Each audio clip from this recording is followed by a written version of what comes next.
ئەندامانی سەرکردایەتی کادر و پێشمەرگە قارەمانەکانی کۆمەڵە میوانە بەڕێزەکان بەخێر بێن بۆ ڕێوڕسمی 31 جۆزەردان ڕۆژی پێشمەرگەی کۆمەڵە. سەرەتای ڕێوڕسمەکەمان بە سرودی بانگەواز سرودی ڕسمی کۆمەڵە دەست پێ دەکەین.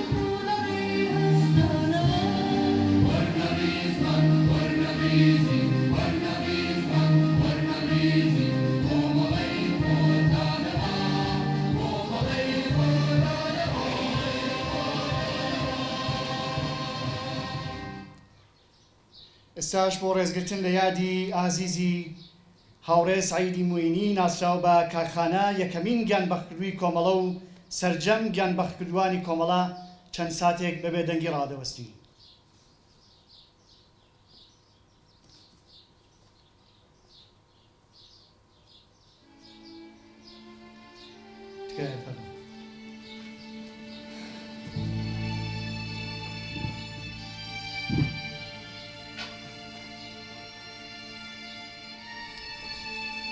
هاوڕێ سعیدی موعینی ناسراو بە خانە ساڵی 1329 هەتاوی لە شاری مەهاباد چاوی بەژین هەڵێنا. هاوڕێخانە بەهۆی سیاسی بوونی بنەماڵەکەی هەر لە دەورانی دەبیرستاندا لەگەڵ مەسایلی سیاسی ئاشنایی پەیدا کرد و پاش بەشداریکردنی لە کۆنکوری زانستگا لە بەشی ئامار لە زانکۆی تاران وەرگیرا. ساڵی 1348 هەتاوی لە تاران لەگەڵ هاوڕێیانی کۆمەڵە ئاشنایی پەیدا کرد و بە شێوەی نەهێنی لە ڕیزی ڕێکخراوەی کۆمەڵەدا درێژەی بە چالاکی سیاسیدا.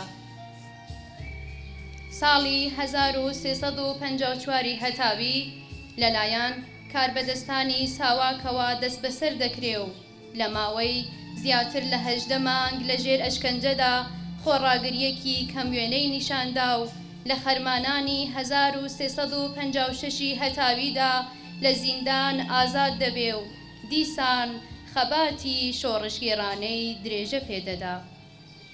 ساڵی 1356 هەتاوی کۆمەڵە کاکخانەی بۆ کارێکی ڕێکخراوەیی ڕەوانەی کوردستانی باشوور کرد.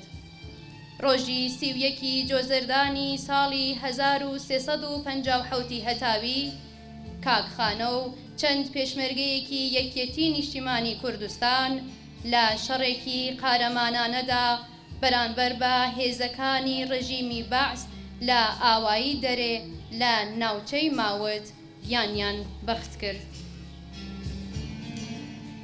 هاوڕێ سعیدی موعینی ناسراو بە خانە یەکەمین پێشمەرگەی کۆمەڵە و یەکەمین گیانبەختکردووی کۆمەڵەیە کە دواتر 31 جۆزەردان ڕۆژی گیانبەختکردنی ئەم تێکۆشەرە بە ڕۆژی پێشمەرگەی کۆمەڵە ناودێرکرا.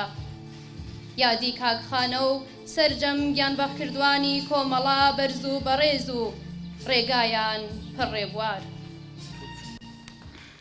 ئێستاش لەم بەشە لە ڕێوڕسمەکە داوا لە هاوڕێ ڕەفیقی سێنپەناهی ئەندامی کمیتەی ناوەندی کۆمەڵەیەکەین کە پەیامی کمیتەی ناوەندی بە بۆنەی 31 جۆزەردان ڕۆژی پێشمەرگەی کۆمەڵەمان پێشکەش بکات. تکایە هاوڕێ ڕەفیق. ئێوارەتان باش. پەیامی کمیتەی ناوەندی کۆمەڵە بە بۆنەی 31 جۆزەردان ڕۆژی پێشمەرگەی کۆمەڵەوە.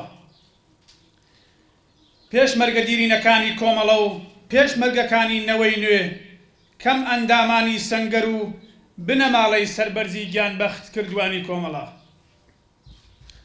کۆمەڵانی خەڵکی تێکۆشەری کوردستان لە ڕۆژی پێشمەرگەی کۆمەڵەدا پڕ بەدڵ پیرۆزباییتان لێ دەکەین. پێشمەرگە و پێشمەرگایەتی بێگومان یەکێک لە فاکتەرە گرنگەکانی بەرگری لە کیانی نەتەوەیی گەلی کوردە و هەر بۆیەش وشەی پێشمەرگە لە هەناوی خەڵکی کوردستاندا هەردەم هێمایەکی خۆشەویست و ئومیدبەخشە. لە ماوەی نزیک بە 40 ساڵ خەباتی پێشمەرگانەی کۆمەڵە، پێشمەرگەی کۆمەڵە سیمبولی ڕاستگۆیی، فیداکاری و خۆشەویستی و قارەمانیەتی و سەرمەشقی شۆڕژگێڕانی کوردستان بووە. مێژووی 40 ساڵەی خەباتی ئەو هێزە سەلمێنەری ئەم ڕاستیەیە. لە 31 جۆزەردانی ساڵی 1357 هەتاوی سعیدی معینی ناسراو بەخانە شان بەشانی پێشمەرگەکانی یەکێتی نیشتمانی کوردستان لە شەڕێکی نابەرابەردا لەگەڵ هێزەکانی ڕژیمی دیکتاتۆری بەعسی عێراق گیانی ئازیزی بەخت کرد و بوو بە سەرقافڵەی کاروانی شەهیدانی کۆمەڵە. گیان بەختکردنی پێشمەرگەیەکی کۆمەڵە لە سەنگەری بەرگری لە پارچەیەکی تر لە کوردستان بوو بە ڕەمزێک بۆ ناساندن و پێناسەکردنی ئەرک و بەرپرسایەتی پێشمەرگەی کۆمەڵە. چەند مانگ پاش ئەم ڕووداوە و دوای ڕۆخانی دەسەڵاتی پاشایەتی لە ئێران و ئاشکرابوونی چالاکیە نهێنیەکانی کۆمەڵە و پێکهێنانی هێزی پێشمەرگەی کۆمەڵە، 31 جۆزەردان وەکو ڕۆژی پێشمەرگەی کۆمەڵە ناودێر کرا و لەو کاتەوە جەماوەر و کۆمەڵانی خەڵک لە سەرجەم ناوچەکانی کوردستان بە سۆز و هەستێکی تایبەتیەوە ڕێز لەم ڕۆژە دەگرن. پێشمەرگەی کۆمەڵە لە ماوەی 40 ساڵ خەبات و تێکۆشانی خۆیدا توانیویەتی ببێت بە جێگای هیوای خەڵکی بندەست و هەژاری کوردستان و بەردەوام بە خوڵقاندنی حەماسە و قارەمانیەتی باسی نێوماڵان و وردی سەرزاران بووە. چاوپاکی و چاونەترسی، چاوتێری و چاوتیژی لە پاڵ پاراستنی سنوورەکانی ئەخلاق و مافە ئینسانیەکان تەنیا بەشێک لەو نۆرمانەیە کە پێشمەرگەی کۆمەڵە وەکو پرەنسیبێک ڕەچاوی دەکات. فێرگەی پێشمەرگایەتی لە 4 مێژووی خەباتی ئاشکرای کۆمەڵەدا هاوکات لەگەڵ پەروەردەی سیاسی، ڕاهێنان و فێرکاری نظامیشی بەرەو پێش بردووە و فێرخوازان و قوتابیان و هەزاران بیرەوەری و ئەزمموی پرشنگدارە. وەکو باسکی بەهێزی گەلێکی چەوساوە بووە کە خەونی داگیرکەران و بەکرێگیراوانی ڕژیمی تێکداوە و لە پێناو ڕۆخاندنی قەڵای زۆرداریدا خەباتی کردووە. پێشمەرگەی کۆمەڵە هەر کات و لە هەر جێگایەک کە پێویست بوو بێت بۆ پاراستنی مافی ڕەوای خەڵک و بزوتنەوەی ڕەوای کوردستان گیانبازی کردووە.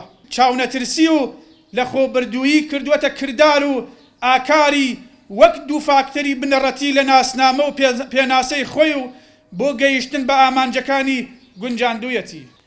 پێشمەرگەی کۆمەڵە هاوکات وەک ئاڵا هەڵگرانی تێکۆشان بۆ گەیشتن بە ئازادیە سیاسیەکان، یەکسانی خوازانی مافی ژن و پیا و پارێزگاریکردن لە مافی کرێکاران و چینی هەژارانی کوردستان، پشتیوان و ڕێکخەری خەباتی جەماوەری و بزوتنەوە کۆمەڵایەتیەکان ئەرکی شۆڕژگێڕانەی خۆی بەڕێوە بردووە. پێشمەرگەکانی کۆمەڵە لە هەموو سەنگەرەکانی خەبات تا چ لە شاخ، چ لە شار، چ لە زندان و هەتا دوایی دەوری چالاک و کاریگەریان نواندووە. پێشمەرگەی ژن ئەو دیاردە جوان و بەنرخەیە کە کۆمەڵە وەک دیاردەیەکی نوێ و لە پێناو یەکسانی خوازی و ڕزگاری نەتەوەیی پێشکەشی بزوتنەوەی ڕزگاری خوازانەی کوردستانی کردووە. هێزی پێشمەرگەی کۆمەڵە هێزێکی بەرهەق و کاریگەر بووە لە پانتایی خەباتی کوردستانی ڕۆژهەڵات و جەماوەری خەڵکیش پاڵپشتێکی گەورە و ورەبەخشی ئەم هێزە بوون و هەن. پێشمەرگەی کۆمەڵە ئەگەر چەک بەدەست لە بەرامبەر داگیرکەرانی گەلی کووردا قارەمانانە خۆڕاگری کردووە و بەگشت دوژمنی هاردا چووەتەوە، لە لایەکی دیکەوە چەکی بیر و باوەڕ و وشیارکردنەوەی لەشان کردووە و داکۆکی کەری ڕاستەقینەی ئاسایش و ئارامی کۆمەڵانی خەڵکی کوردستان بووە. ڕەفتار و ڕەوشی جوانی پێشمەرگەی کۆمەڵە هیچ کات کۆن نابێت و ئێستاکەش ڕەمزی شانازیە و بوو هەموو کچان و کوڕانی کوردستان. هاوڕێیان، کۆماری ئیسلامی بە درێژایی تەمەنی و ساڵ لە دوای ساڵ زیاتر شەرعیەت و ڕەوایی خۆی لەدەستاوە. کارامەیی نەماوە و لە بواری نێودەوڵەتیش هیچ دۆست و هاوپەیمانێکی بۆ خۆی نەهێشتووەتەوە. بۆیە هەموو ئاماژەکان بۆ ئەوەن کە بەرەو نەمان و لە ناوچوون هەنگاو دەنێت. لە بەرامبەر ئەمەدا بزوتنەوەی کوردستان و کۆمەڵن کە سەرەڕای هەموو تەنگ و چەڵەمەکان بەردەوام بەرەو ئاسوویکی ڕوون لە هەڵکشاندا بووە. خەت و گفتمانی ئێمە بەرینتر بووەتەوە و کۆمەلگای نێونەتەوەی زیاتر لە جاران سەرنجی داوەتە بزوتنەوە ڕەواکەمان. زیاتر لە 40 ساڵ خەباتی پێشمەرگانەی ئێمە لە چوارچێوەی مافی ڕەوای بەرەنگاری نەتەوەییدا سەرمێنەری خوێندنەوەیکی دروستە کە پاش 40 ساڵ کۆمەلگای نێونەتەوەیی قەناعەتی پێهێناوە. کۆماری ئیسلامی هێشتا هەڕەشەیەکی گەورەیە بوو سەر ناوچەکە و وڵاتانی دەورەبەر و تەناهی جیهانی خستووەتە مەترسیەوە بە تروریست ناساندنی سپای پاسداران و کارنامە و کردەوەکانی ئەم ڕێکخراوەیە ئەوەی بوو جیهان ڕوون کردەوەتەوە کە خەباتی پێشمەرگانەی ئێمە هەل لە سەرەتا و لە ناوەڕۆکی خۆیدا شەڕێک بە دژی ترۆر و تروریزم بووە.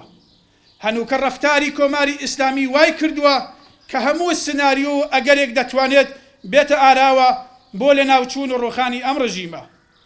پێمان خۆشە کۆمەڵانی خەڵکی کوردستان دڵنیا بکەینەوە هەروەک پێشوو چلۆن چەک و هزر و بیر و پێنووسمان لە پێناو پاراستنی مافی ڕەوای خەڵکەکەمان هەڵسوڕاوە لە ئەگەری هەر ڕووداوێکە پێشمەرگەکانی کۆمەڵا گیان لەسەر دەست و خۆبەخشانە ئامادەن بۆ پاراستنی ماڵ و سامانی خەڵک و دەستکەوتەکانی بزوتنەوەی ڕەوای گەلەکەمان و دووپاتی دەکەینەوە کە 31 جۆزەردان ڕۆژی ڕێز لێنانە لەو ئەرکە بە نرخانەی کە پێشمەرگەی کۆمەڵا بەکردەوە هێناویانەتە سەر شانووی سیاسی و پێشمەرگانەی بزوتنەوەی ڕزگاری خوازانی گەلی کورد و هەر کات پێویستیش بێت ئامادەیە جارێکی دیکە نەخش و دەوری مێژوویی و گرنگی خۆی بگێڕێت.